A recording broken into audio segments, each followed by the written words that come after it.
السلام علیکم۔ آپ سب کو میری طرف سے بہت بہت رمضان مبارک ہو۔ رمضان ہر سال کی طرح اس سال بھی ہمارے لیے بہت سی نعمتیں، رحمتیں، برکتیں لے کر آیا ہے، بے شک۔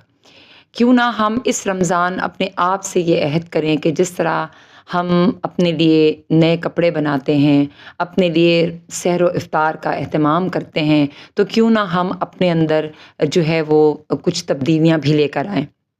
یہ سوچ اگر ہم نہ صرف سوچیں بلکہ اس پر عمل کریں تو یقین مانیے گا کہ اس سے بہتر اور خوبصورت کوئی اور وقت ہو ہی نہیں سکتا اپنے آپ کو تبدیل کرنے کا۔ اس بارے میں آپ ضرور سوچئے کہ ہم کیوں نہ اپنے اندر کوئی ایسی تبدیلی لے کر آئیں۔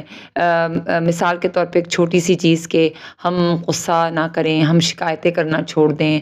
ہمارے دل میں اگر کسی کے لیے کوئی جو ہے وہ شکایت یا غصہ بھرا ہوا ہے تو ہم اسے نکال دیں۔